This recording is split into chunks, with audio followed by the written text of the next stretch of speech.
প্রিয় দর্শক, বাংলাদেশের মানুষ অন্যায়ের প্রতিবাদ না করতে করতে এই দেশে ফ্যাসিস্ট প্রতিষ্ঠিত হয়েছিল।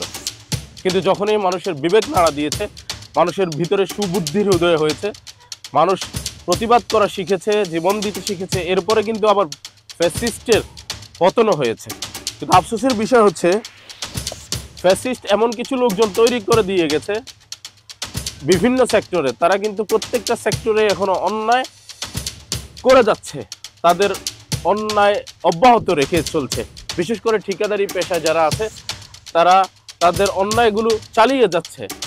বাংলাদেশের বিভিন্ন জায়গায় আমরা দেখতে পাই, খবর পাই যে নির্মাণ কাজে অথবা বিভিন্ন রাস্তার সংস্কার কাজে তারা তাদের অনিয়মগুলো নিয়মিত করে যাচ্ছে।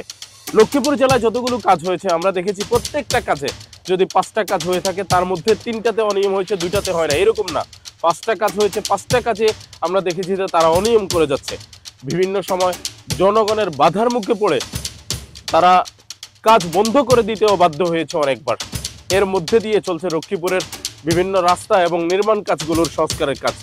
আমরা আছি এই মুহূর্তে লক্ষ্মীপুর জেলার 9 নং উত্তর জয়পুর ইউনিয়নের চৌপল্লী থেকে পদ্মপুকুর পাড়ের যে রাস্তার সংযোগ, সেই রাস্তার মাঝামাঝি অবস্থানে আছে। এই রাস্তার কাজের সংস্কারের জন্য টেন্ডার হয়েছে এবং এই রাস্তার সংস্কারের কাজ অব্যাহত আছে। এখন কার্পেটিং এর কাজ চলছে। এই রাস্তার কাজও কয়েকবার যখন তারা ইটের কঙ্কর ফেলতেছিল, তখনই কিন্তু বারবার বাধা আসছিল। তারা 1 নাম্বার ইটের কঙ্করের বদলে, কনক্রিটের বদলে তারা 2 নম্বর 3 নম্বর এরকম ইটের কঙ্কর দিয়েছে। এরকম বাধার মুখে পড়ে বারবার এই রাস্তার কাজ তারা বন্ধ করতে বাধ্য হয়েছে। এরপরে এখন কার্পেটিংয়ে এসেও তারা বিভিন্ন অনিয়ম করে যাচ্ছে। রাস্তার কাজ কিন্তু জনগণ অলরেডি বন্ধ করে দিয়েছে। আমরা যদি আপনাদেরকে ছোট্ট একটা জায়গা দেখাই, গতকালকে এই রাস্তাটা কাজ করা হয়েছে, আপনারা দেখেন কি অবস্থা। এখনই একটা দিনও যায় নাই। তাছাড়া এখানে যে পরিমাণে কার্পেটিং করা দরকার, আমার মনে হচ্ছে যে সেই পরিমাণ কার্পেটিংও করা হচ্ছে না। সাধারণত আমরা জানি যে 1 থেকে 1.5 ইঞ্চি কার্পেটিং করা হয়, এখানে আমার মনে হচ্ছে 1/2 ইঞ্চির বেশি হবে না। আমরা এলজিইডি কর্তৃপক্ষের দৃষ্টি আকর্ষণ করছি, তারা যেন এই ব্যাপারে পদক্ষেপ নেন।